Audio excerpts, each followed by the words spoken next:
Hola, buenas noches. Muy buenas noches, doctor. Enseguida vamos a hacer la presentación, por favor. Ya, bueno, espero entonces.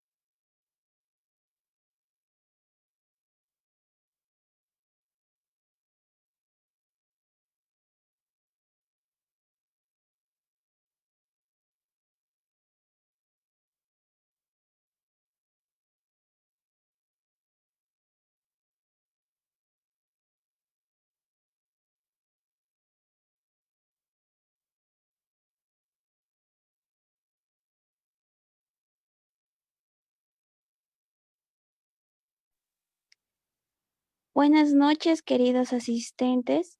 Soy Jessica Pasaquispe y voy a ser la moderadora de esta noche. A todos los asistentes que se encuentran en Zoom, les pedimos que apaguen sus micrófonos y sus cámaras al ingresar para evitar interferencias con los expositores. Por favor. Primeramente, buenas noches y darles la bienvenida a todos los asistentes de Latinoamérica y a toda Bolivia, incluyendo los departamentos, y agradecerles su participación al seminario de la jornada de actualización de hepatitis viral B. Darle la bienvenida al ponente doctor Hugo Eulogio Liuca Murga, epidemiología, etiopatogenia y fisiopatología y manifestaciones clínicas. Doctor, ¿podría hacer ya su presentación?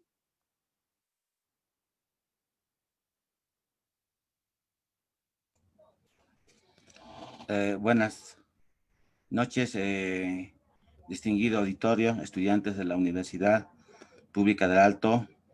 Bueno, agradecido por la invitación y de estar participando en esta jornada sobre hepatitis B, dado cuenta que dentro de unos pocos días, el 28 de julio, se recuerda el Día Mundial de la Hepatitis B, ¿no?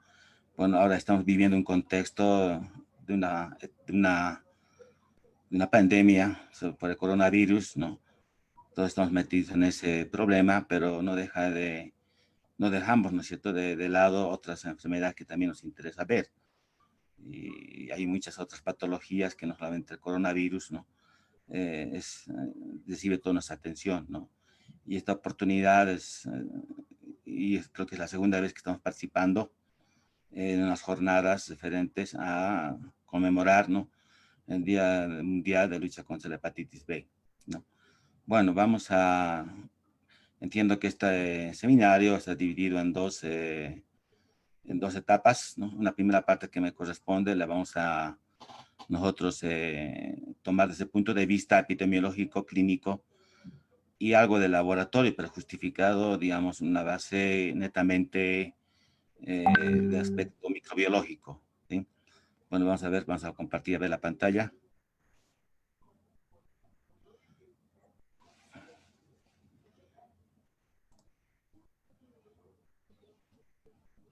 Vamos a ver aquí.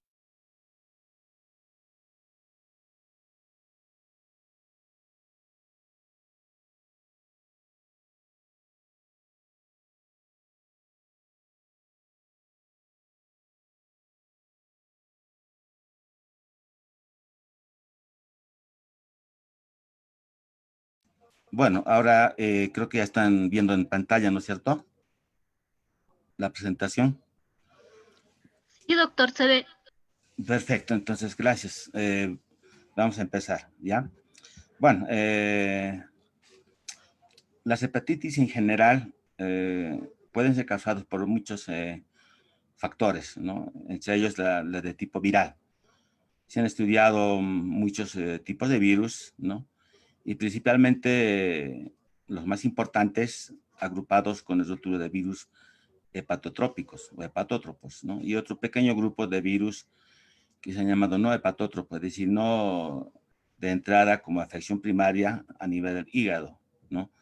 El virus de hepatitis A, el virus de hepatitis B, que ahora vamos a hablar, el virus de hepatitis C, la D y la E, digamos, entre los más comunes, tienen como órgano blanco directamente el hígado, ¿no?, con parte de su patología.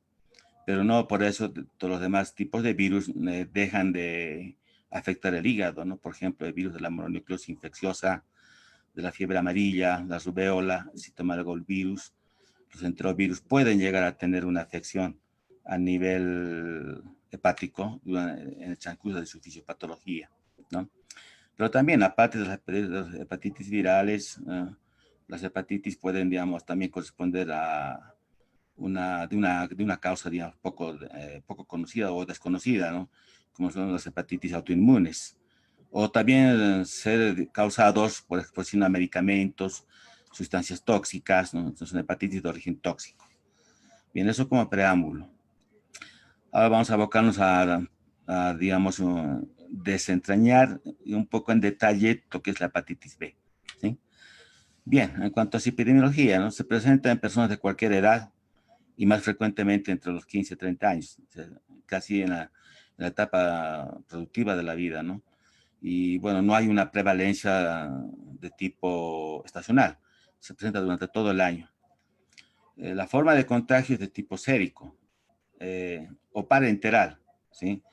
Eso quiere decir que, digamos, a diferencia de la hepatitis del tipo A, ¿no?, se transmite por vía eh, parenteral, es decir, puede ser en forma endovenosa o por un contacto sexual.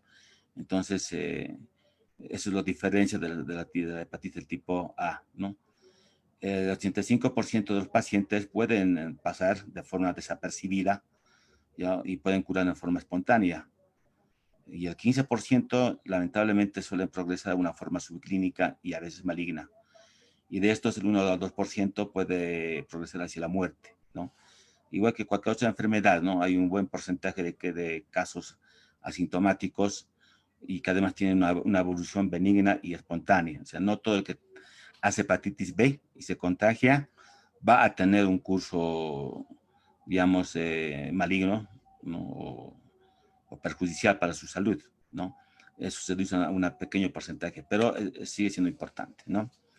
Esto, por ejemplo, en el año 2005, la epidemiología en cuanto a su prevalencia mundial, ¿no? Se presentaba de esta manera. Ahí había regiones en el mundo, ¿no? Que agrupaban varios países que tienen una alta prevalencia, que tenía superior al 8%, por ejemplo, toda la parte del África, ¿no? La parte del Asia, incluida China, ¿sí? Arabia, Alaska, el norte de Alaska, y en Latinoamérica, pues una franja que corresponde a Brasil, Perú, el norte de Bolivia, Colombia, ¿no? Que tenía, digamos, una prevalencia alta. Los países que tenían menor prevalencia, entre el 2 al 7%, los van a ver de color naranja, y los que tenían prevalencia baja. Pero eso también, digamos, no es tanto así, ¿no? Muchas veces la prevalencia baja puede ser porque existe, digamos, un subregistro o directamente no se registra la enfermedad. Entonces, puede ser que deba a un buen sistema sanitario de detección, prevalencia, ¿no es cierto? O no haber registros directamente, ¿sí? ¿Y qué pasa en estos últimos años, ¿no? Hacia el 2015, pues no deja de ser llamativo, ¿no? En Latinoamérica, pues ha bajado notablemente gracias a los sistemas de salud y a las vacunas a menos del 2%, ¿no? Se desconoce, por ejemplo, ¿no? Áreas como Venezuela, ¿no? En Latinoamérica, que todavía podía estar alta, un poquito con una prevalencia mucho más alta a la media de lo que es, digamos, América del Sur, ¿no? Estados Unidos probablemente tiene una prevalencia bajísima, ¿no? Menos al 2%. Alaska, bueno, tiene un poco más elevado, entre 2 al 4%, ¿no? Y fíjense que en África todavía se mantienen, ¿no? Bolsones de poblaciones o países donde existe una alta prevalencia de lo que es la hepatitis B, entre el 5 a 7%, y algunos incluso de color morado mucho más oscuro, por encima del 8%, ¿no? Es decir, ha habido adelantos, ¿no? Desde la anterior diapositiva que les presentaba, ¿no? Esto, por ejemplo, desde el año 2000, 2005 hasta el momento, ¿no? Hasta 2015, pues no tengo un dato último en estos últimos 3 o 4 años, ¿no? Pero ha habido sí un adelanto notable, ¿no? Con la disminución en la prevalencia. Y eso va ligado, ¿no? A la detección precoz de los grupos de riesgo, a actitudes de prevención como la administración de la vacuna, ¿no? Que se hace a grupos de riesgo, entre ellos el personal de medicina, ¿no? Todos nosotros, los médicos, personal de enfermería, personal que asiste, digamos, en los hospitales, personal de servicio, ¿no? Tendría que estar en forma obligada vacunada, ¿no? Es decir, desde que uno es estudiante, me parece que ha habido una buena política en los anteriores centros de estudiantes, ¿no? Porque han promovido la vacunación, ya creo que desde el segundo año, ahora no sé si tendrán, digamos, las 3 vacunas completadas, ¿no? Han iniciado la primera, creo que hasta la segunda ha ido muy bien, pero la tercera que se coloca a los 6 meses, quizás eso tendría que haberse, digamos, hecho todo el esfuerzo para completarla, ¿no? Para que la vacuna tenga el 100% de seguridad, ¿no?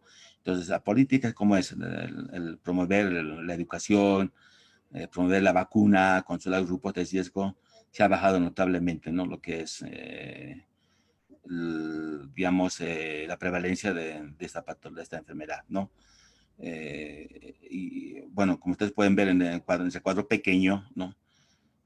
Un porcentaje, la mayoría de los países del mundo ha logrado tener una prevalencia menor al 5%, ¿no?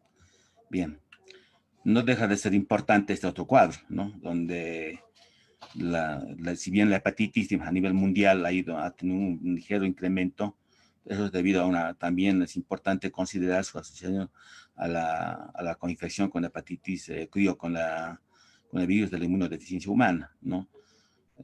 Estas comorbilidades no dejan de llamar la atención, ¿no? Bien, La distribución mundial abarca más o menos el 5%, hay más o menos unos 300 millones de portadores crónicos en el mundo. En Latinoamérica y el Caribe hay 400.000 infectados cada año. Y bueno, pues se atribuye las muertes a hepatitis B, más o menos 600.000 personas por año.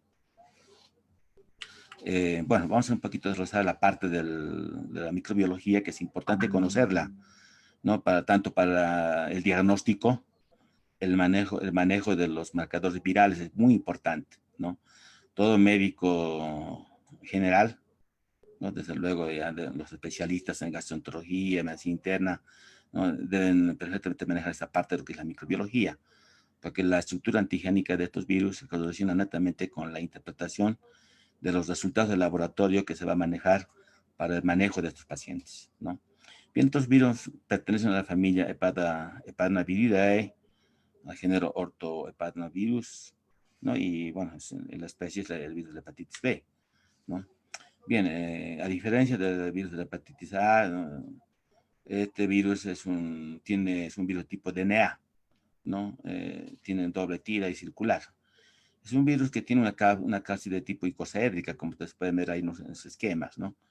Es decir, encima del genoma viene una envoltura, ¿no? Una capa, en este caso de forma geométrica, que se llama cápside icosaédrica, ¿no? Que es, cada parte de este virus que vamos a describir es una estructura antigénica que tiene mucha importancia en el laboratorio, ¿no? Luego por afuera van a ver esas espículas, esa envoltura externa, ¿no? Que es la capa bilipídica, ¿no? Que contiene un antígeno muy importante como es el antígeno de superficie. El virus completo mide 42 nanómetros y el virión completo se denomina partícula de Dan, ¿no? Internamente nos interesa conocer, aparte del genoma que es de tipo DNA, ¿no? La enzima que tienen, ¿no? Que actúa como una transcriptasa inversa, que es la DNA polimerasa, ¿no? Que es una enzima para su aplicación muy importante, ¿ya? Y bueno, tiene la proteína P adherida al genoma, rodeado por el antígeno, ¿ya? Que se denomina el antígeno core, ¿sí? Una envoltura externa de glicoproteínas, ¿sí? Que viene a ser, digamos, una membrana bilipídica, ya que se denomina antígeno de superficie, ¿ya? Entonces, estos antígenos vienen a adquirir una importancia vital en el diagnóstico de esta enfermedad. Si nosotros vemos a microscopio electrónico estos virus, ¿no? Tienen tres formas características de presentación. El virión infeccioso completo, ¿ya? Mide aproximadamente 42 nanómetros, que es la figura de arriba, ¿no?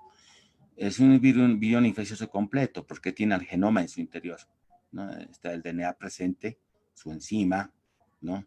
La cápside y la envoltura externa que habíamos ya mencionado, ¿no? La envoltura de glicoproteína y capa bilipídica, ¿no? Que es el antígeno de superficie. Toda esa estructura mide 42 nanómetros, pero también a microscopio suele observarse, ¿no? Pequeñas esferas que solo está compuesto ya de la envoltura, o sea, el antígeno de superficie, no tiene su interior de genoma. Son mucho más pequeñas y miden 22 nanómetros. La forma alargada, ya, fíjense el de abajo, ¿no? El espesor puede medir 22 nanómetros, pero el largo puede ser de distintos diámetros, desde 100 a 700 nanómetros, ¿no? Es la forma alargada. Entonces, cuando se ve al microscopio electrónico en pacientes infectados por este tipo de hepatitis, lo que se puede ver es que hay un virión infeccioso completo, ¿sí? Hay formas esféricas que no tienen el antígeno, el DNA, y la forma alargada, ¿no? Que también es solo envoltura, ¿sí? Vamos a ver el virión completo, aquí se puede ver perfectamente, ¿no? La envoltura, la cápside y el genoma DNA interno, ¿no? Y en el lado derecho de su pantalla van a ver ustedes la forma esférica y la forma alargada, que van a ver que no tiene el genoma, ¿no? No tiene el genoma DNA. Entonces, solamente está compuesto por un excedente de la envoltura, que es el antígeno de superficie, ¿no? Y si vemos a microscopio electrónico, vamos a ver esta forma, ¿no? Ahí ustedes van a ver las formas alargadas, ¿no? Las pequeñas formas alargadas, no se pueden ver el cursor, ¿no? Que es la forma alargada. Vemos aquí las partículas esféricas que son pequeñas, de 22 nanómetros, y estas partículas grandes, fíjense acá, en la parte central, en cuyo interior se puede visualizar el genoma, el DNA, ¿no? Y ahí tiene al lado otro, ¿sí? Entonces, en esta microfotografía electrónica se puede ver, digamos, las tres formas virales completas, ¿no? Las formas estructurales del virus. Bien. Ahora, la estructura antigénica, ¿no? Es un poco diferente a la estructura, digamos, viral, ¿sí? Nos interesa ver el antígeno de superficie, ¿ya? El antígeno de superficie es esta envoltura externa que tiene el virus, ¿ya? Se abrevia HBsAg, que significa antígeno de superficie de hepatitis B, ¿no? Internamente, ¿sí? Está la cápside, ¿sí? Está la cápside que está aquí de forma geométrica, ¿no? Y esta envoltura que rodea, digamos, a la cápside, viene el antígeno core, ¿no? Y estas estructuras proteicas que están, digamos, entre la capa externa o envoltura, que es el antígeno de superficie, y la cápside, ¿no? Es el antígeno E, que también es importante para el diagnóstico serológico de esta patología, ¿no? Y internamente, obviamente, está el DNA, ¿no? El DNA viral, ¿sí? Entonces, así nos recuento, ¿no? Tenemos el antígeno de superficie, el antígeno core, vamos un poco memorizando, ¿sí? El antígeno E y el DNA polimerasa, ¿no? Que es la enzima que el virus usa para replicarse una vez que ingresa a nuestro organismo, ¿no? Y además tiene que ingresar a la célula para replicarse, ¿no? Como todos los virus, como todos sabemos, los virus no tienen una vida libre, ¿no? Para replicarse un virus, para multiplicarse, en otras palabras, necesariamente tiene que ingresar a una célula, en este caso los hepatocitos, ¿no? Ellos tienen especial tropismo por las células del hígado, los hepatocitos. Bien, estas partículas pueden ser viables hasta durante 20 años si están acondicionadas en forma, digamos, en forma adecuada, ¿no? Fíjense que se han encontrado partículas virales en sangre, digamos, ¿no? Guardada, que se tuvo de ensayo de hace más de 20 años incluso, ¿no? Estos virus son resistentes a 20 grados centígrados, ¿no? Pueden resistir la congelación y la descongelación, pero son lábiles a temperaturas más de 100 grados, ¿no? Es decir, la autoclave, por ejemplo, estaba a más de 120 grados centígrados y puede perfectamente destruir al virus en cualquier objeto que esté contaminado con este virus, ¿no? Son sensibles al éter, a la formalina y al hipoclorito de sodio, ¿sí? Pero a altas concentraciones, ¿sí? Bien, las replicaciones de este virus se hacen en el núcleo de una célula huésped, en este caso un hepatocito, ¿no? Una célula hepática, ¿sí? Muchos virus se replican en el citoplasma, pero este virus tiene que ingresar necesariamente al núcleo, ¿sí? O sea, la partícula completa o partícula de Dan ya ingresa a la célula, ¿sí? Pierde la cubierta, apenas ingresa a la célula huésped, que en este caso el hepatocito, pierde la envoltura, pierde su cubierta y se sitúa en el citoplasma de forma momentánea, ¿no? Aún cubierto de su cápside, pero ya no de la envoltura. Luego tiene que ingresar necesariamente al núcleo del hepatocito, donde va a perder la cápside y va a empezar a replicar su genoma, ¿no? Mediante lo que es el proceso de la transcripción y la transducción, ¿no es cierto? Y posteriormente la traslación para que se realice el ensamblaje de la partícula viral y luego sea eliminada la parte externa de la célula contaminando otras células, ¿no? Entonces, este, por ejemplo, es un esquema que nos permite sintetizar la replicación del virus, ¿sí? Pero esta replicación tiene sus etapas, ¿no? Que no lo vamos a desglosar porque no es de interés microbiológico neto, esta exposición, ¿no? Es más de interés clínico. Pero las fases de aplicación son la adherencia a la célula huésped, la desenvoltura, se le pierde su membrana, la transcripción de la información genética, la traducción, y una vez que sale del núcleo es la encapsidación, es decir, el reciclaje de los nuevos virus, como pueden ver acá, y para ser posteriormente liberados, ¿ya?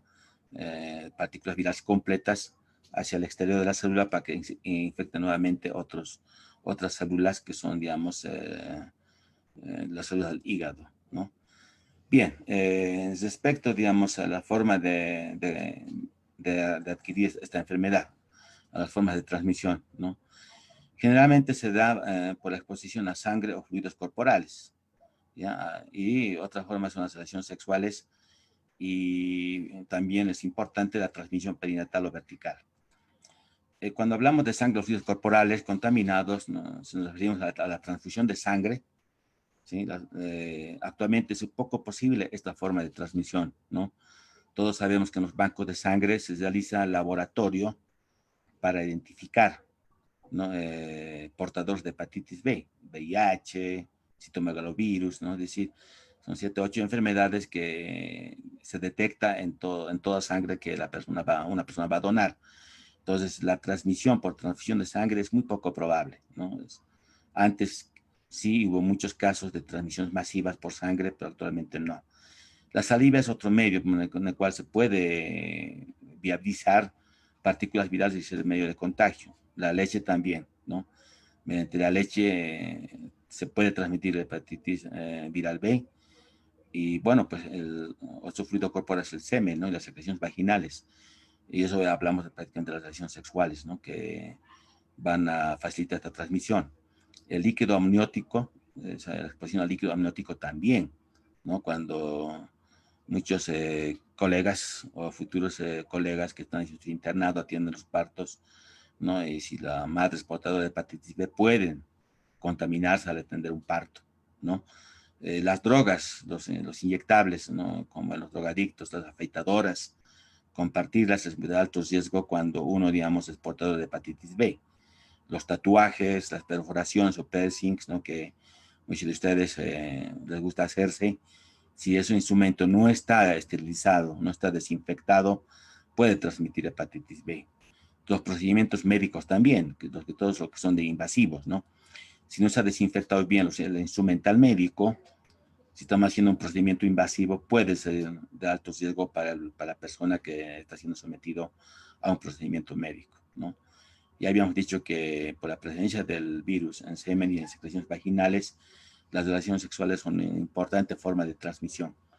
La transmisión perinatal o vertical, ¿no? En las mujeres que son portadoras del virus y no se han vacunado, ¿no?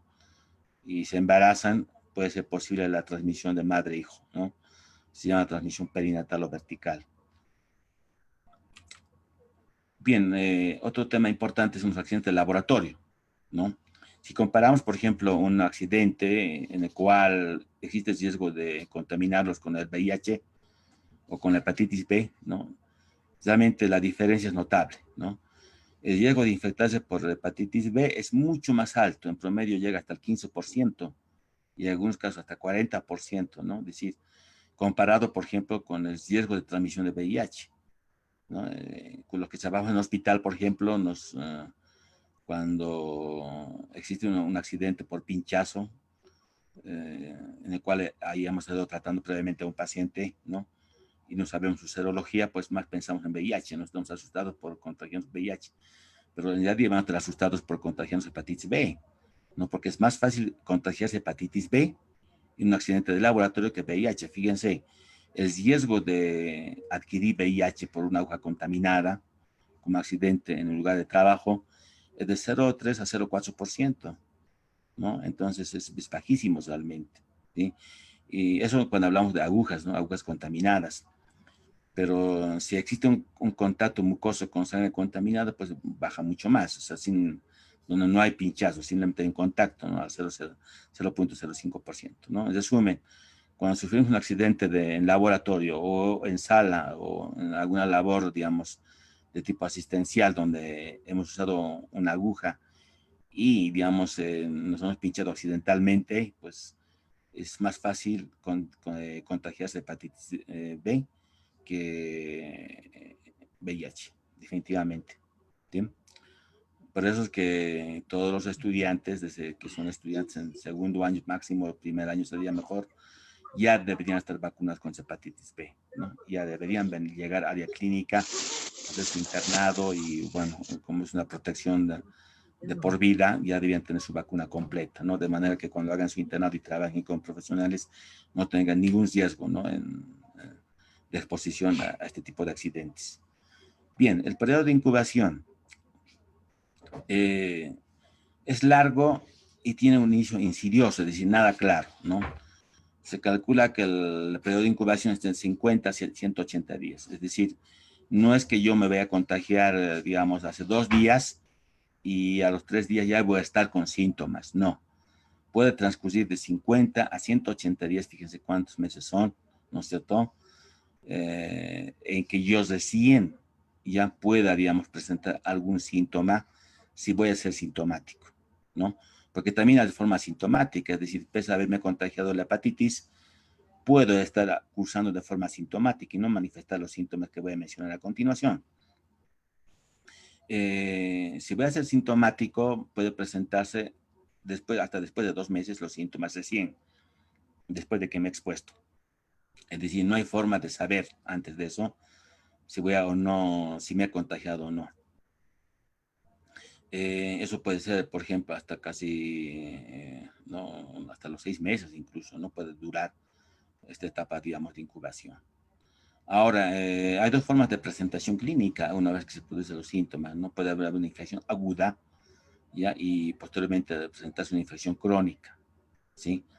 ¿A qué se considera una infección aguda?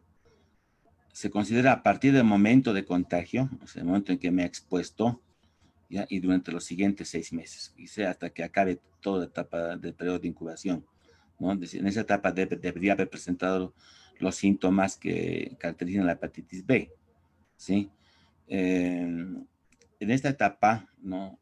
Un adulto sano ya puede eliminar con éxito al virus de la hepatitis B y desarrollar anticuerpos protectores, es decir, puede no presentar síntomas, ¿no? Es un tiempo bastante largo en el cual, digamos, la inmunidad puede jugar un papel muy importante, ¿sí? En la forma clínica, en la forma aguda, ¿no? Esto es inherente a todos los tipos de hepatitis. O sea, yo, por ejemplo, a ver esta sintomatología no puedo decir esto es hepatitis B, es hepatitis C o es hepatitis A, ¿no? Es decir, es muy difícil saber porque los tres tipos de hepatitis presentan la misma sintomatología, ¿no? Quizás me pudiera ayudar un poco la epidemiología, ¿no? Es decir, la hepatitis A se presenta generalmente en grupos poblacionales bien definidos, ¿no? Por ejemplo, en guarderías, colegios, escuelas, en militares, en cuarteles, ¿no? Es decir, hay un riesgo de exposición porque el virus de la hepatitis A se adquiere por vía oral, no por ingesta de alimentos o agua contaminado con este virus de la hepatitis A, pero no ocurre lo mismo en la hepatitis B, ¿no? En la hepatitis B, el grupo de riesgo son aquellas personas, como ya hemos visto, de 15 a 30 años, ¿no? Sexualmente y económicamente activa, ¿ya? En otras palabras, todos nosotros, ¿no? Es decir, los estudiantes de medicina están expuestos a ese riesgo, ¿sí? Bien, los síntomas clásicos, ¿qué son? Aparece un dolor en el hipocondrio derecho, ¿sí? En el costado derecho un dolor de tipo pungitivo, es un dolor de tipo pesadez que uno siente, ¿sí? Un dolor que suele tener una irradiación hacia la parte del costado o la parte del dorso, hacia la parte de atrás, ¿no? Es algo que el paciente refiere sentirse pesado, un dolorcito que le molesta ahí, ¿sí? Que poco a poco aumenta de intensidad. Paralelamente, como hay una inflamación de los hepatocitos, o sea, el hígado empieza a inflamarse, ¿no? Existe una dificultad en la eliminación de bilis, entonces esto se empieza a acumular en piel y mucosas, ¿no?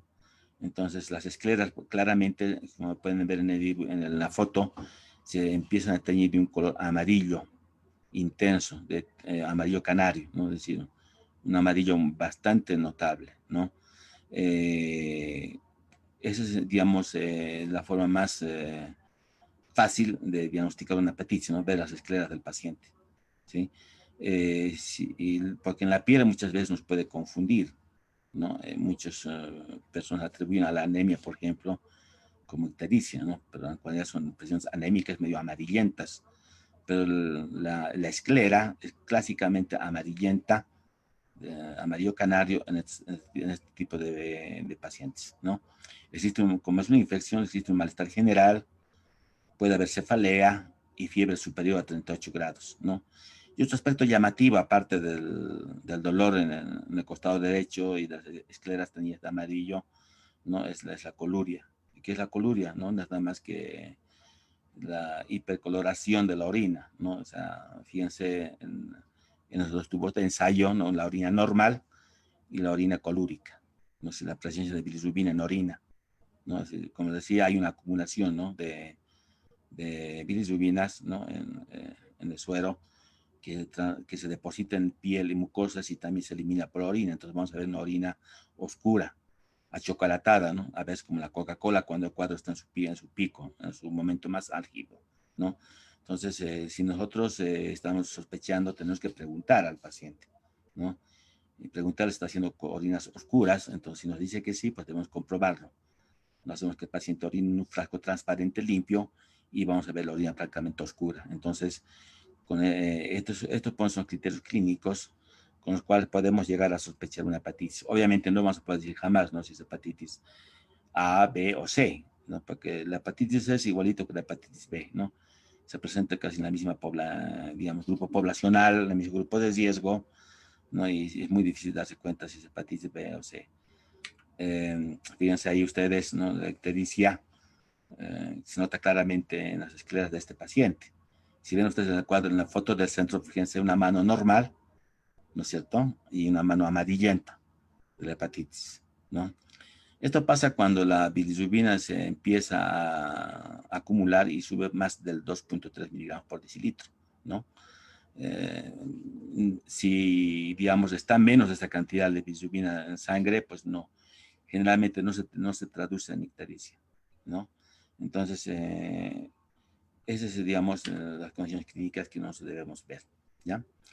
Bien, después la presentación clínica en su forma crónica, ¿no? Cuando una persona presenta durante más de 6 meses, ¿ya? Un resultado positivo para detectar hepatitis B, ya se diagnostica hepatitis B crónica, ¿no?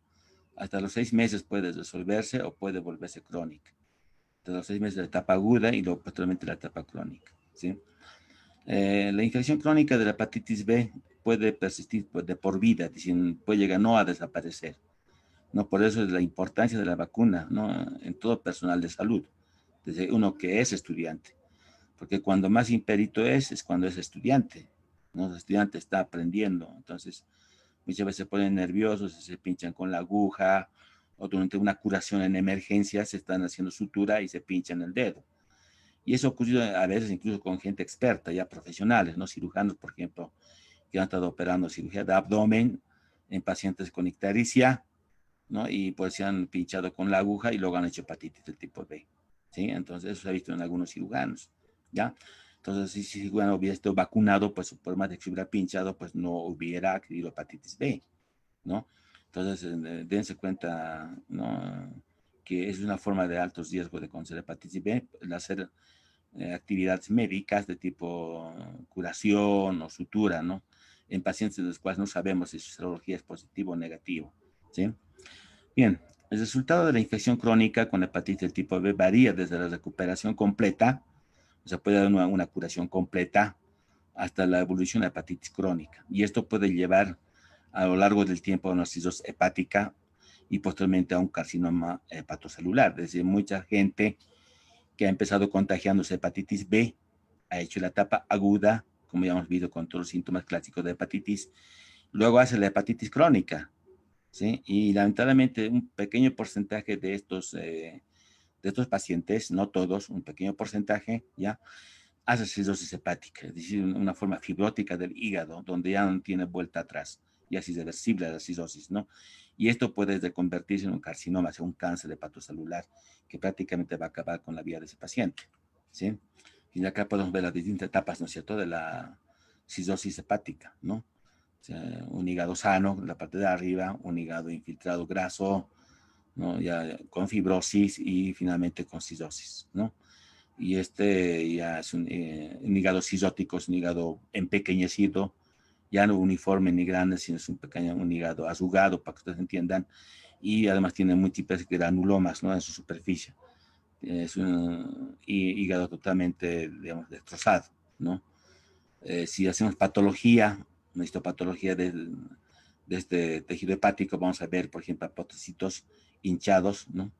El aspecto del vidrio esmerilado, ¿no? Así es como se ve, por ejemplo, una biopsia hepática de un paciente con cirrosis, ¿sí? Bien, bien, ¿cuál es el riesgo de contraer hepatitis crónica y cirrosis en hepatitis B, ¿no? Eso tiene que ver mucho, mucha relación con el momento en el cual se ha adquirido la hepatitis B, ¿sí? Cuanto menor es la edad en la cual se ha adquirido la hepatitis B, existe más riesgo de desarrollar una hepatitis crónica, ¿no? O sea, los niños, por ejemplo, menores de 6 años de edad que se han infectado con el virus de la hepatitis B, tienen mucha propensión a hacer desarrollar infecciones crónicas, ¿no? Casi un 80-90% de los niños, por ejemplo, que se han infectado durante el parto, o sea, perinatal, o en el primer año de vida, desarrollan infecciones crónicas, fíjense, altísimo, ¿no? Casi al 90%. A medida que va avanzando la edad, ¿no? Baja 30-50% en niños hasta los 6 años, y en adultos es poco el porcentaje, ¿no? Es poco el porcentaje que, digamos, desarrolla una infección en su forma crónica, 5%. Y de estos 5%, un 20-30% van a desarrollar ya sea cirrosis o una forma de cáncer, ¿no? Que es el carcinoma hepatocelular. Entonces, cuanto más temprano ocurre la infección, hay más posibilidades de alcanzar una infección crónica, cirrosis y luego tener cáncer, ¿no?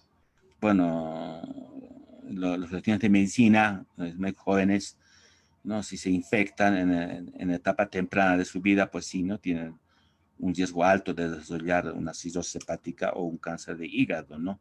En ese porcentaje de riesgo que mencionó la diapositiva, ¿sí? Aquí podemos ver en este cuadrito lo mismo que acabo de decirles, ¿no? En el nacimiento, ¿no? En el nacimiento, pues se tiene, digamos, alta, fíjense, de la línea de arriba, nos vamos a ver una relación abismal, ¿no es cierto? Infección crónica elevada si la hepatitis se adquiere en el nacimiento. A medida que va avanzando la edad, ¿no? Este riesgo va disminuyendo bastante, pero no desaparece, ¿no? De manera que en menos del 5% sí existe el riesgo de desarrollar ya sea una cirrosis o un carcinoma hepatocelular, ¿no? Bien, también un 5-10% de los adultos que se han infectado por el virus de hepatitis B llegan a ser portadores, ¿no? Es decir, no llegan a desarrollar síntomas, son portadores asintomáticos, ¿sí? Las complicaciones, como les decía, son la cirrosis hepática, un 30%, falla o insuficiencia hepática aguda, más o menos alcanza el 26% hasta los 6 años, o el cáncer hepático que ocurre en 5-10% de los pacientes que han llegado a la etapa crónica, no de los que se han infectado, digamos, al inicio, sino los que han llegado a la etapa crónica, ¿sí? Bien, los adolescentes y los niños que se infectan más tempranamente tienen más probabilidades de tener una infección durante mucho tiempo o quizás toda su vida, ¿no? Y todo ese tiempo ser portadores y transmisores de la enfermedad, ¿ya? Bien, esta es una evaluación fisiopatológica relacionada con la clínica y parte del laboratorio, ¿no? Para evaluar, digamos, esta evolución de la enfermedad, ¿no? Existiría, digamos, hasta 3 a 4 etapas, ¿no es cierto? La primera, que es una inflamación mínima, que es inmunotolerante, que es la fase 1, ya que se produce en los primeros años de la enfermedad. Desde los 20 a los 40 años se produce la hepatitis crónica activa, que se denomina reactiva inmune o fase 2. ¿Ya? La parte de inflamación mínima que evoluciona hacia la cirrosis es la fase no replicativa, sino ya de degeneración del hígado, que ocurre después de bastante tiempo, ¿no? 40-50 años. Y más del 60% ya no, es normal que proceda a cirrosis, ¿no? O se resuelva la enfermedad, ¿no? Durante todo este tiempo, fíjense en la parte de arriba, ¿no? El antígeno de superficie, esa envoltura del virus que les decía, pues se mantiene positiva, ¿no? El antígeno E también, ¿ya?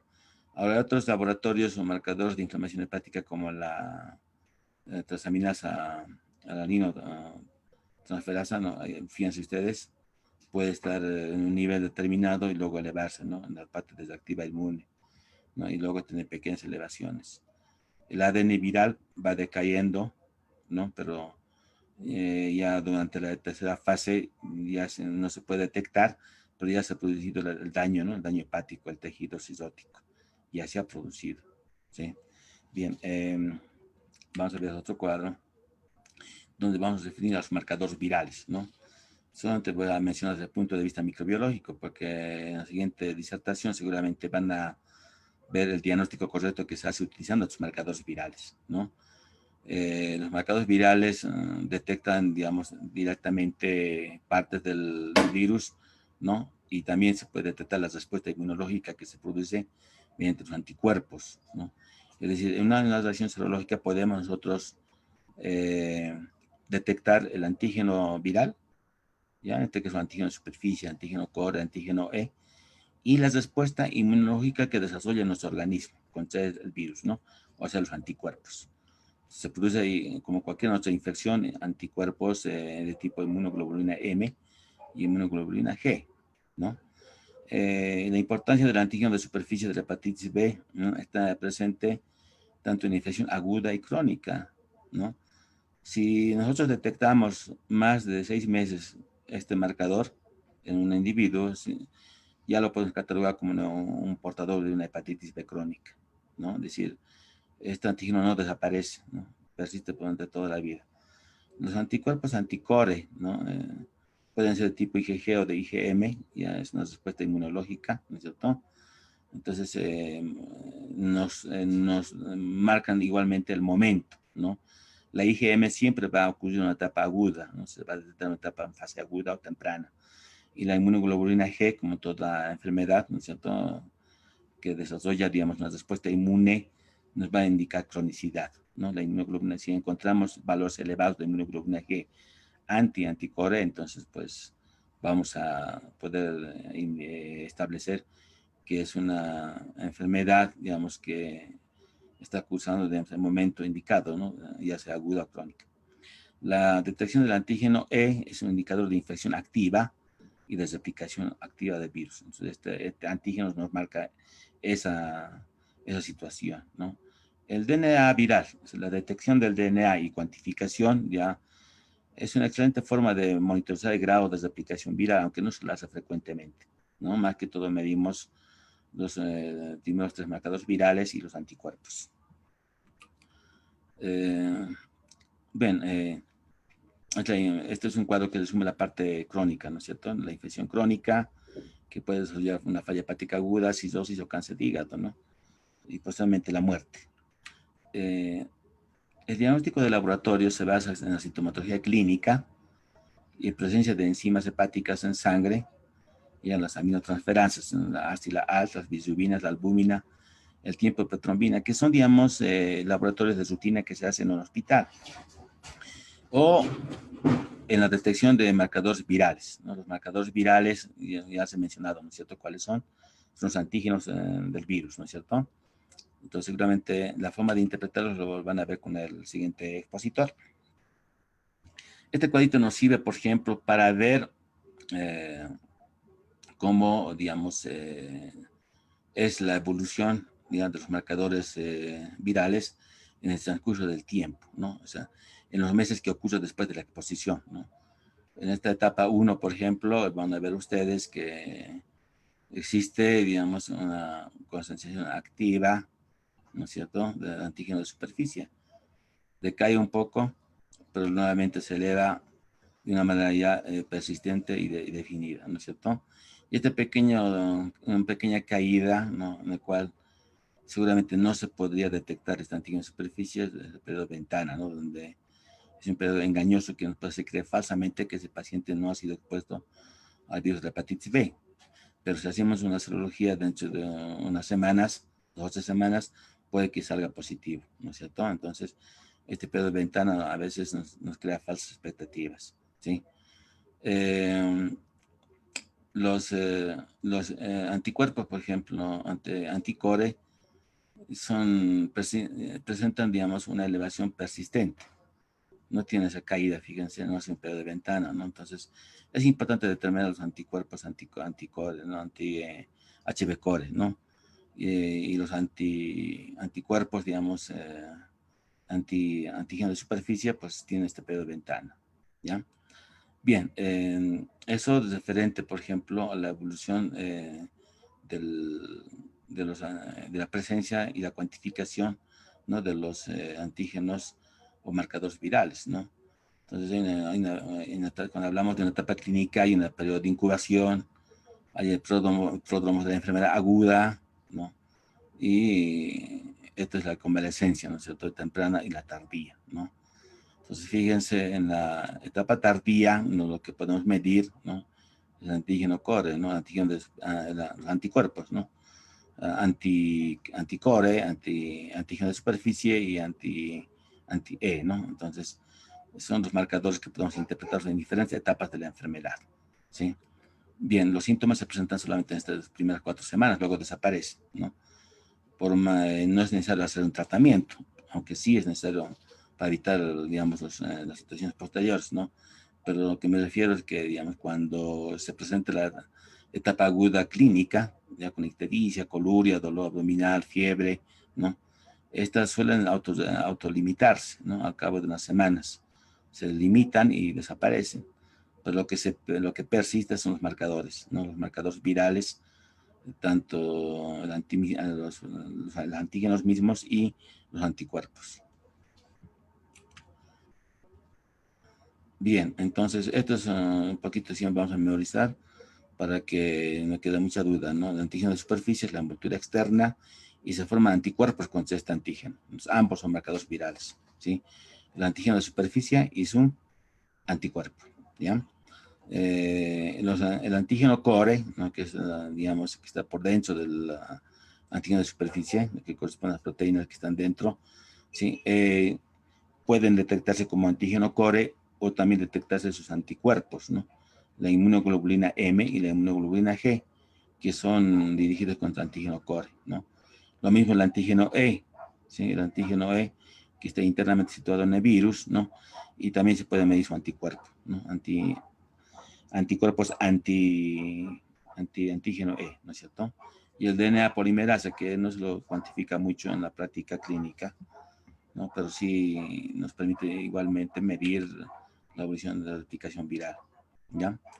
Entonces, aquí en este cuento igual resumimos, ¿no es cierto?, las 4 fases de la evolución clínica: la fase de inmunotolerancia, la fase inmunoreactiva, la fase de baja replicación y la reactivación, ¿no?, que puede haber. Y fíjense cómo en esas etapas puede, digamos, catalogarse los marcadores virales más comunes que usamos en la práctica clínica, ¿no? Es decir, el antígeno de superficie, que siempre estará presente en toda la infección, ¿no?, en toda la infección. El antígeno E suele estar presente sobre todo en la fase inicial, en la fase inmunotolerante y en la fase inmunoreactiva, ¿no? El antígeno, el anticuerpo, digamos, la inmunoglobulina contra el antígeno E, ¿no es cierto?, se pueden detectar ya en las últimas etapas de la enfermedad, en la fase de replicación baja o en la reactivación, ¿sí? Bien, esto, a ver, vamos a ver. Esa es una interpretación que se debe dar, ¿no?, a los marcadores virales que se piden en laboratorio, ¿no? Es decir, ustedes marcan, ¿no?, solicitan, digamos, inmunología para la hepatitis viral y le van a reportar todos estos marcadores virales, ¿no es cierto? Y LASA generalmente nos reportan de forma detallada, como en este cuadro, todos los marcadores virales, ¿no? Y a nosotros nos corresponde un poco, digamos, interpretarla, ¿no? Ya sea si el paciente está cursando infección aguda, fíjense, son el patrón que se debe presentar, ¿no? En infección crónica también, fíjense, ¿no? Y aquí básicamente nos sirve el antígeno de superficie, ¿no es cierto? Cuando el paciente está curado, obviamente tendría que desaparecer el antígeno de superficie. O si la persona ha sido vacunado, también no debería presentar antígeno de superficie, ¿sí? Entonces, esa es la forma de interpretar de los valores que más nos reporta, ¿no es cierto?, en relación a estos marcadores virales, ¿ya? Los marcadores serológicos de las diferentes fases de la infección, ya de hepatitis B aguda o crónica, ¿no? Es igual otro cuadro que también sintetiza lo mismo, ¿no?, que el anterior cuadro, y este otro que también está sintetizado. Bueno, yo lo pasé un poco rápido esta última parte porque entiendo que el siguiente expositor lo va a exponer, ¿no?, el diagnóstico laboratorial y el manejo y el tratamiento, ¿no? Creo que esta última diapositiva es la que voy a compartir con ustedes, ¿no? Y bueno, vamos a hacer mención, ¿no?, como al inicio, ¿no es cierto?, que el 28 de julio no se celebra el Día Mundial de la Hepatitis, ¿no? Y es por eso que la Sociedad Científica, ¿no es cierto?, de la UPEA, la carrera de medicina, cada año siempre ha promovido, ¿no?, actividades relacionadas, ¿no? Con la conmemoración de este día, ¿sí? Bueno, muchas gracias, ¿no? Y creo que al final creo que va a haber el banco de preguntas para poder resolverlas. Gracias. Gracias, doctor, por la excelente presentación. Ahora podemos empezar con la ronda de preguntas de los asistentes. Pueden escribir las preguntas en el chat o hacer preguntas de forma directa.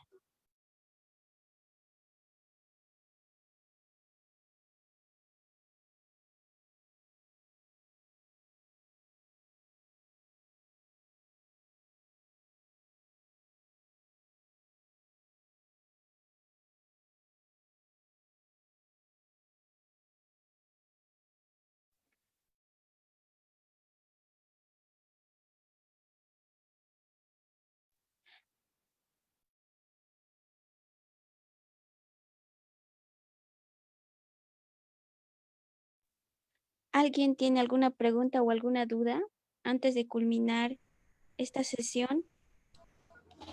Y tal vez, ¿no? Para después, para cuando acabe el último expositor, se pueda, digamos, un poquito más aclarar algunas cosas, ¿no? No, yo creo que no hay preguntas, pero quizás nos estamos guardando para el final de la exposición. Hay una pregunta que leo en el chat, ¿no? Dice, ¿cuál es el tratamiento para alguien con hepatitis B? Es decir, eso lo vamos a ver en la siguiente exposición con el siguiente expositor. Yo creo que ahí vamos a ver todo eso, ¿no? Esperamos la siguiente exposición para responder esa pregunta. Sí, doctor.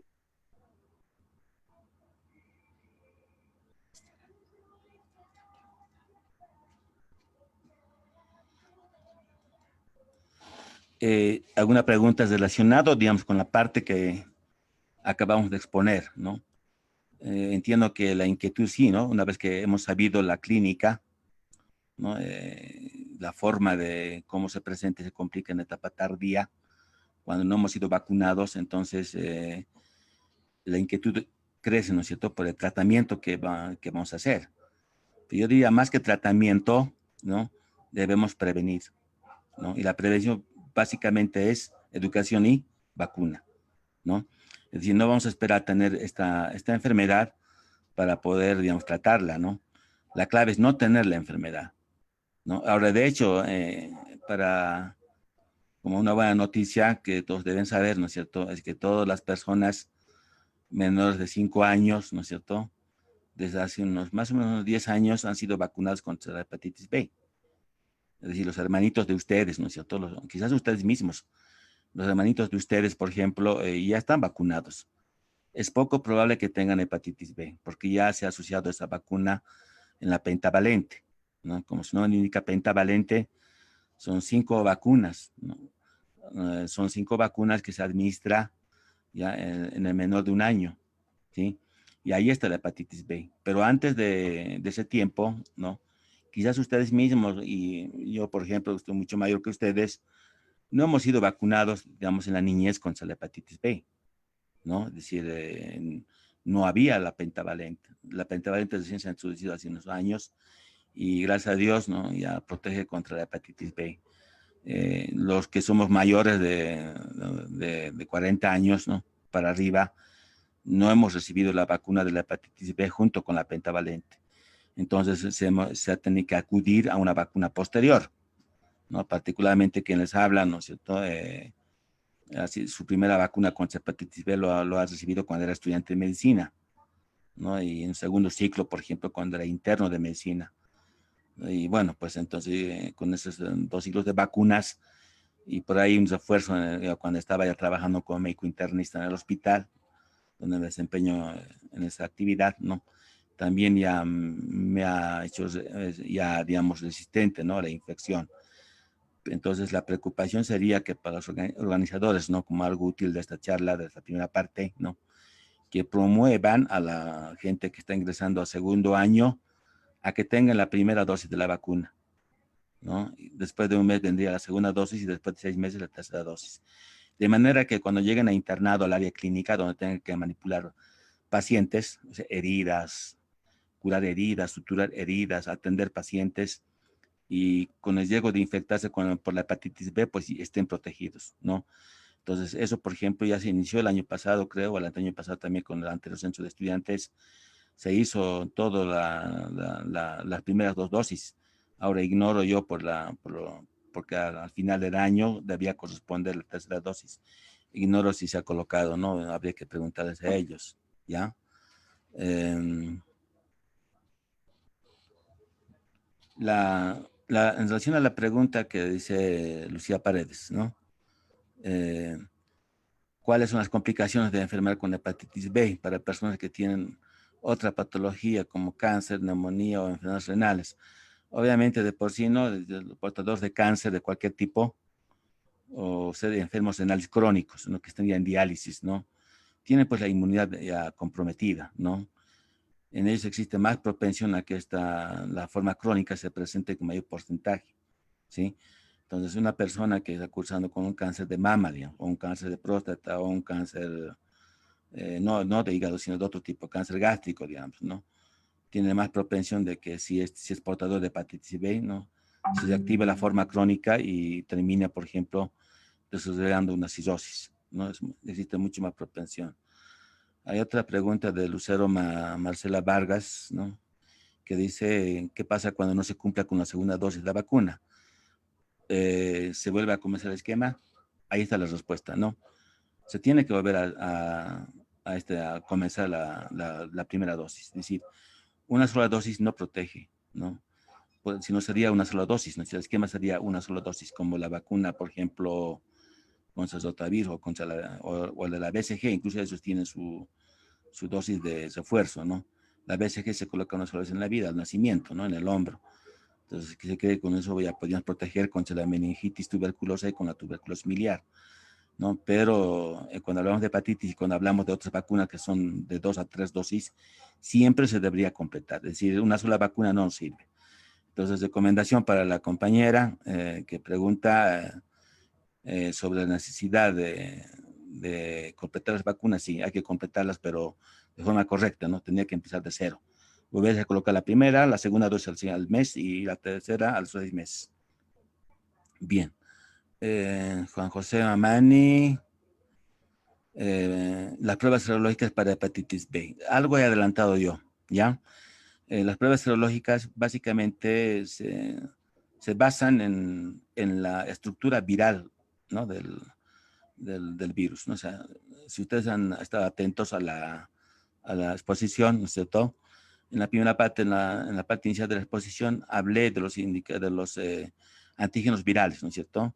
Que son los más importantes, son 3, ¿no es cierto? El antígeno de superficie, el antígeno que recubre al patógeno, es la parte más externa de la envoltura, ¿no es cierto? El antígeno core, que está en la parte interior del antígeno E. Esos antígenos debemos medirla nosotros, ¿no? Si no hemos sido vacunados y desde de niños y tampoco de adolescentes, y estamos en riesgo o estamos sospechando que hemos adquirido la hepatitis del tipo B, ¿no? Entonces sí debemos medir esos marcadores virales, no uno solo, se tiene que pedir todo, ¿no? Porque no sabemos en qué etapa estamos de la enfermedad, ¿no? Se debe pedir esos 3 antígenos más sus anticuerpos, ¿no? La inmunoglobulina G y la inmunoglobulina M. Entonces, eso es lo que debemos solicitar.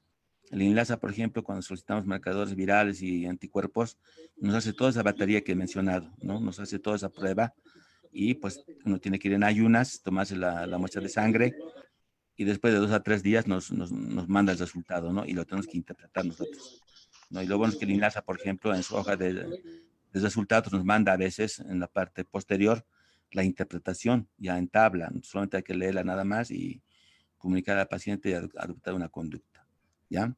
Bien, a ver, aquí otra pregunta que dice de Jessica Pasa, doctor, ¿se puede completar la tercera dosis pasando los 6 meses?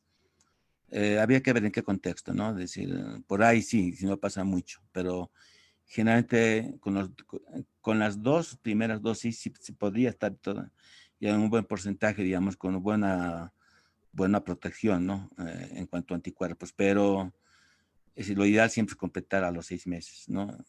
Quizás se ha logrado vacunar, a veces por algún motivo no siempre se hace de 6 meses, pero hasta los 7, 8 meses se logra completar, ¿no?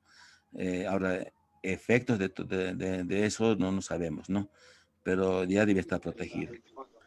Otra pregunta dice, una persona que tiene las vacunas al día contra la hepatitis, ¿puede contraer hepatitis? No.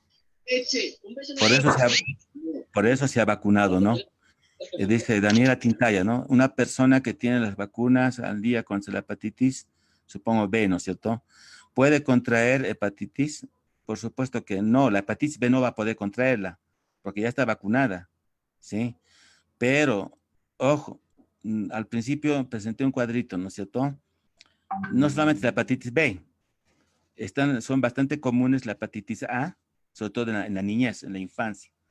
La hepatitis A ocurre en el colegio, en el kinder, en las guarderías, ¿no? Llega un niño a la casa y termina contagiando a los hermanitos, toditos pasan hepatitis. De repente empiezan a vomitar, tienen náuseas, tienen el ojito de amarillo, tienen un poco de fiebre, y la orinita aparece un poco oscura. Cuando una mamá viene, por ejemplo, al consultorio, a los pediatras les dicen, ¿no es cierto? Parece que mi hijo tiene resfriado. ¿Qué tiene, señora? Su ojito de color amarillo y está orinando tinto. Y la caquita blanca. Entonces, fíjense, eso puede ser una hepatitis del tipo A. Entonces, la hepatitis A generalmente se presenta en niños, pero también puede presentarse en adultos, ¿no es cierto? Ahora, la hepatitis A generalmente es benigno, es decir, no vuelve a repetirse más. ¿Sí? Es decir, se puede contraer la hepatitis A de forma natural y pasar la enfermedad y no tener nunca más. O hay también la vacuna para la hepatitis A, ¿sí? No se usa muy frecuentemente, ¿no? En nuestro país por lo menos no hay ningún programa que lo facilite. Entonces la mayoría prefiere pasarla así nomás. Entonces, estar vacunado contra hepatitis B no significa estar protegido contra la hepatitis A, ni contra la hepatitis C, ni contra otros tipos de hepatitis. Solo nos protege contra la hepatitis de tipo B. Esa es la respuesta, ¿ya? ¿Hay una determinada para la vacuna de hepatitis B? No, se puede colocar que en cualquier momento. Se puede, gente se vacuna ahora actualmente en el programa en menor de un año, ¿no? Quizás alguno de ustedes tenga bueno, quizás alguno de ustedes sea mamá, ¿no es cierto? Y tenga niños pequeños, entonces hay muchos niños que son mamás. Pues tienen que hacerse vacunar, ya deberían haber hecho vacunar a sus niños ya en el primer año de vida contra hepatitis B usando la pentavalente, ¿no? Pero si no fuera así, cosa que no creo que ocurra, porque actualmente el control de un centro de salud es bastante estricto, es raro aquel niño que no es vacunado, pero ya en jóvenes o en adultos que, digamos, no han sido vacunados con la pentavalente, si hay, entonces ellos sí pueden ser vacunados en cualquier momento, ¿no? Excepto, obviamente, la única excepción sería que esté pasando con un proceso febril, ¿no? Que esté cursando con un resfriado, todo eso, ¿no? Ahora, bueno, en este momento es un poco más difícil, ¿no? Se hace más conflictivo porque estamos en plena etapa de pandemia del coronavirus y aplicar la vacuna de hepatitis B, por ejemplo, si estamos cursando con fiebre o con dolor de cabeza, no es lo más recomendable, ¿no? Entonces, tenemos que estar totalmente asintomáticos para la iniciación de hepatitis B y no hay límite de edad, ¿ya? Otra pregunta de Janet Surco dice, doctor, en caso de haber tenido un accidente en laboratorio, ejemplo, pinchazo con aguja, de una muestra con pacientes con hepatitis B, ¿cómo debíamos actuar en ese momento? Obviamente, no se hacen las medidas inmediatas, que es a la desinfección del sitio donde ha ocurrido el accidente, es decir, la herida en el dedo generalmente, ¿no? Pues el dedo se tiene que hacer la desinfección local, ¿no? Con antisépticos, primero lavado con agua, obviamente agua jabonosa, y luego curar con antisépticos, ¿no? Tratar de curarlo bien. Como han visto ustedes en el cuadro que acabé de presentarles, ¿no? Existe más riesgo de contraer hepatitis B que VIH, ¿no? O sea, 15% de posibilidad de agarrar, incluso en algunas series hasta 40% en algunas series, ¿no? Entonces, fíjense, tengo más riesgo de contraer hepatitis B que VIH, definitivamente. Ahora, ¿qué debo hacer? En todos los hospitales, en los laboratorios, existe, ¿no? Y si no hay, debería existir, ¿no es cierto? Un libro de registro de accidentes de laboratorio. En cada hospital, incluso en el hospital que yo trabajo, tenemos comités de todo. Entonces, hay un comité de bioseguridad, hay un comité de infecciones adquiridas o asociadas a actividades en salud. Entonces, entre esas dos comisiones tienen un libro habilitado para el registro. Lamentablemente, pues, bueno, hay que hacer las pruebas serológicas inmediatamente a esa persona, ¿no? Para ver uno, si no tenía ya, ¿no? La hepatitis, si no era portador ya. Si yo, por ejemplo, tengo 30 años, trabajo en laboratorio o soy médico de turno de emergencias, sé que no me he vacunado y acabo de pincharme, ¿no es cierto?, con una aguja. Entonces, tengo sospecha de que me contagió hepatitis B. Lo primero que desinfectar el área, ¿no es cierto?, notificar al supervisor del laboratorio o de emergencias y a los comités respectivos, ¿no?, y hacerme la prueba de laboratorio de la serología para hepatitis. Entonces, ¿qué indica la serología? Simplemente me va a indicar, ¿no es cierto?, que yo ya he sido portador de hepatitis B. Es decir, si es positivo, pues no hay nada que hacer, ¿no es cierto? Tiene que usar medidas generales nada más. Si ya he sido positivo siempre. Pero si soy negativo, si mi prueba es negativa, entonces tendría que esperar, ¿no? Estar tranquilo y tendría que esperar, por ejemplo, hasta los 6 meses a hacerme una nueva prueba para ver si me he contagiado o no, ¿no? Y durante este tiempo quizás se pueda, digamos, acceder a la vacuna, ¿no es cierto? A la vacuna. Entonces, si no me he contagiado, obviamente mi prueba va a ser negativa, ¿no? Pero dentro de los 6 meses. Y si me he contagiado, va a ser positivo, ¿no? Entonces, esa es la conducta. Lamentablemente no hay ninguna terapia, ningún medicamento que yo pueda emplear en el momento en que existe el accidente hasta que me haga las pruebas, ¿no? Prácticamente no hay. Por eso es la importancia de vacunarse, chicos, chicas, ¿no?, que están escuchando esta disertación, la importancia de la vacuna en ustedes. Entonces, los promotores de la sociedad científica, la cabeza más centro de estudiantes, dice que el 100% de los estudiantes, de los alumnos de la UPEA, de la carrera de medicina, esté vacunado con las 3 dosis de la hepatitis B. Y no hay un momento especial para empezar, tenía que empezarse en cualquier momento, pero siempre y cuando, digamos, estemos viviendo en condiciones normales, ¿no? Etapa pandémica, ¿no? Ahora estamos todos aislados, no hay actividad en la universidad, pero una vez que al año se establezca la universidad, se tendría que hacer actividad, ¿no? Que todos estén vacunados, ¿ya? Bien, a ver,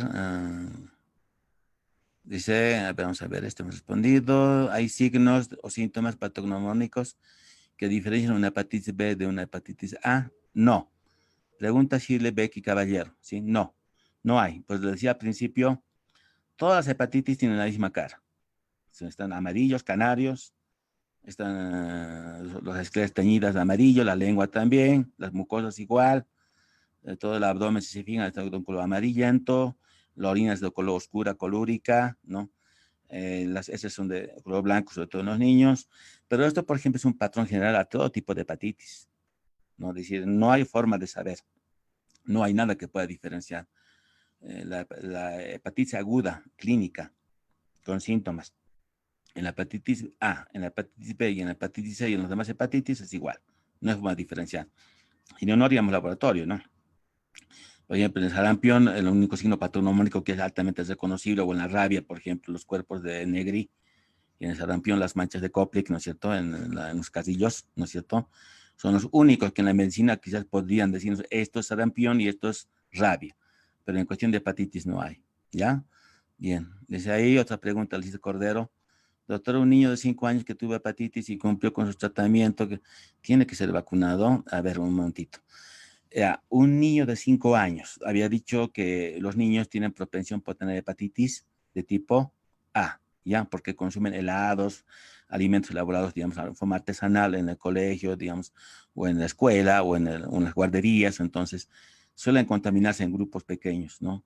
Ese niño que ha adquirido hepatitis del tipo A no va a volver a tener, porque ya basta que haya tenido un episodio de hepatitis A para que su cuerpo desarrolle anticuerpos protectores durante toda su vida, o sea, a no ser que tenga alguna anormalidad en su inmunidad.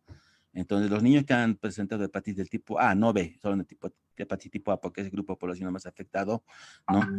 Una vez que desarrollan un primer episodio, no vuelven a tener más, ¿sí? Es decir, a ese niño ya no se requiere una vacuna y ya no tendría que aplicarse ninguna vacuna contra hepatitis de tipo A, ¿ya?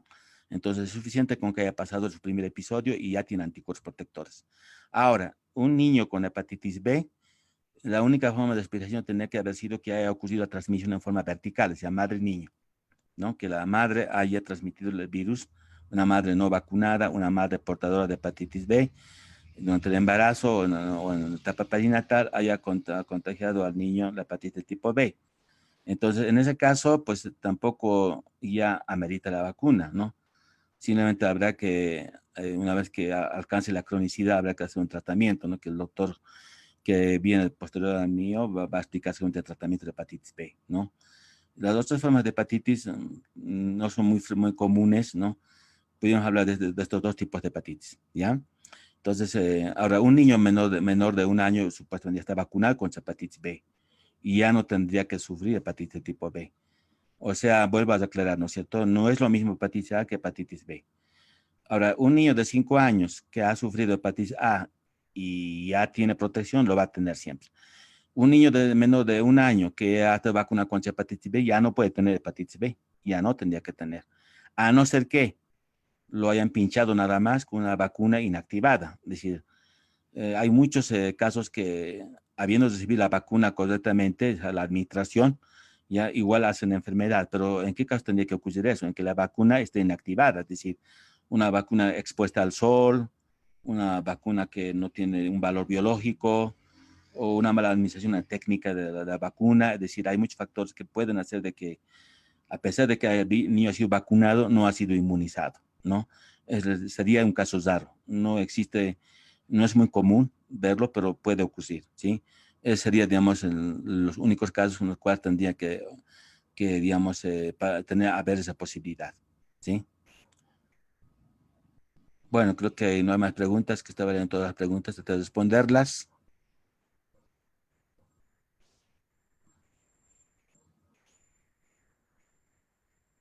Hay una más, a ver, vamos a ver. Entonces, quedado acá, ya. En el caso de que, bueno, Daisy López tiene una pregunta, ¿no? Un caso de que una muestra de suero o sangre total se derrama en una superficie, cualquiera, de un paciente portador del virus, de hepatitis B, supongo, ¿no? Este virus, ¿cuánto tiempo vive en la superficie si no se limpia inmediatamente? Puede persistir varias horas, meses, incluso años, ¿no? Después de acuerdo a la condición ambiental que tenga, digamos, ese espacio contaminado, ¿no?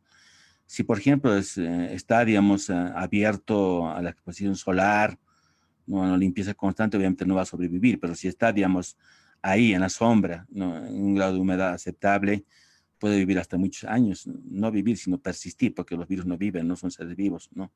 Los virus son partículas, digamos, moleculares, ¿no? Dotados de material genético, entonces puede persistir la partícula viral. Pero el contagio, digamos, no es pues por contacto directo, ¿no?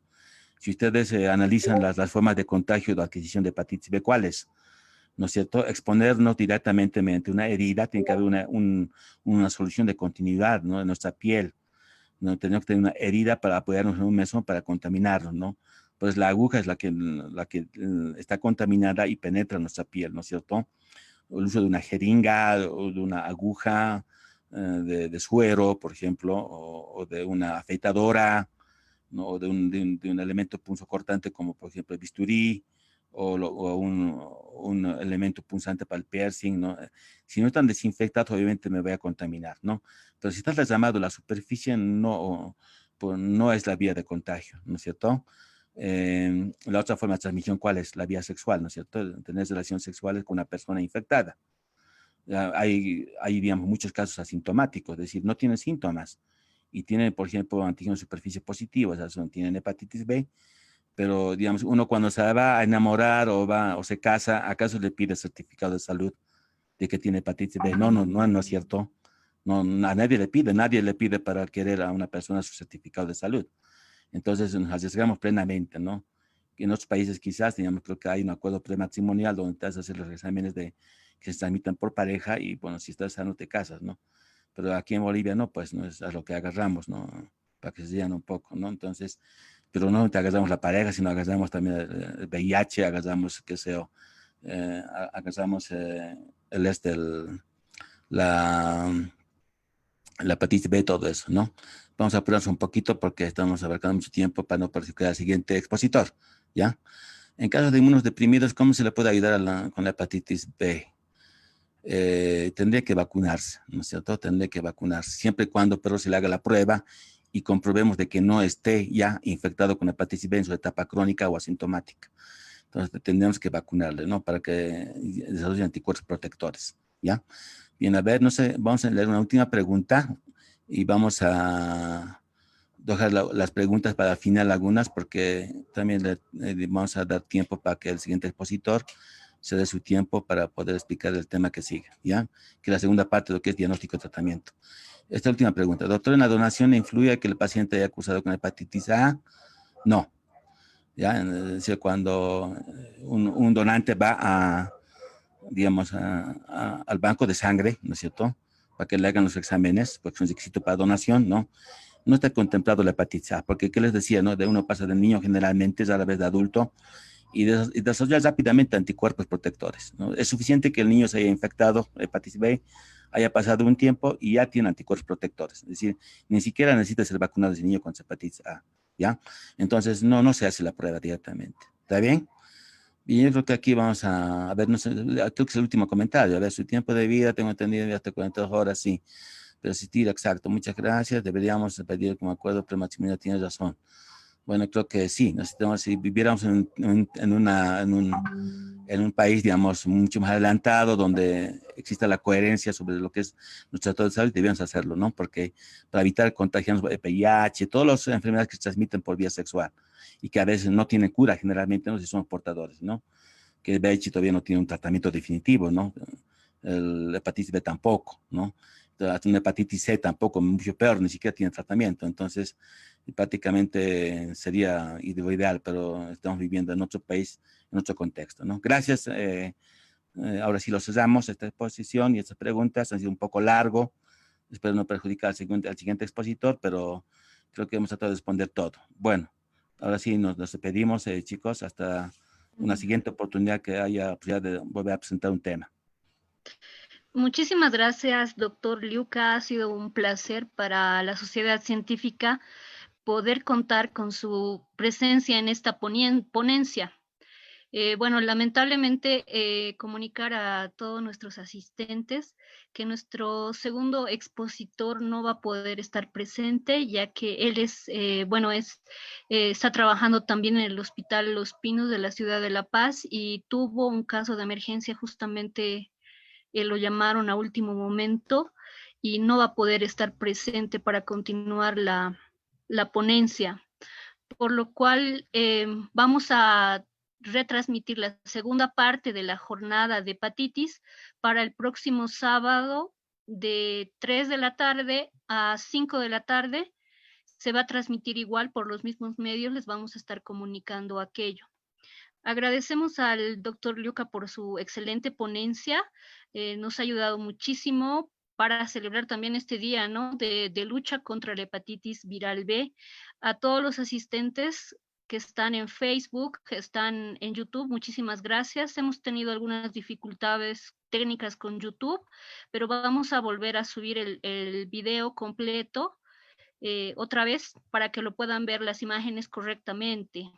Muchísimas gracias a todos. Doctor, le queríamos expresar que estamos transmitiendo esta ponencia en Latinoamérica para la Federación Latinoamericana de Sociedades Científicas y también estamos transmitiendo a nivel nacional para la Federación Internacional de Asociaciones de Estudiantes de Medicina y FINSA en los 9 departamentos. Tenemos varios inscritos de varios departamentos a nivel de Bolivia.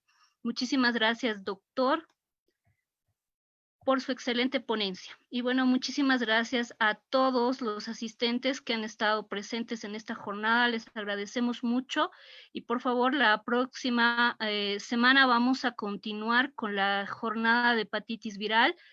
Les vamos a hacer conocer por los chats de WhatsApp la hora exacta de la ponencia, que va a ser a las 3 de la tarde hasta las 5, hora de Bolivia, y les vamos a estar compartiendo los links.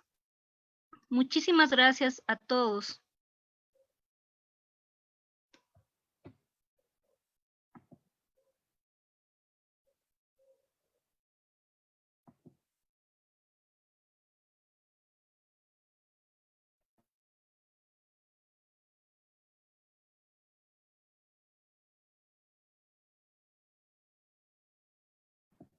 Bueno, comunicarles también que ya se ha pasado los links de asistencia. Esta es la primera asistencia de la ponencia virtual. para la siguiente semana también tienen que completar la segunda asistencia para la certificación. Muchísimas gracias.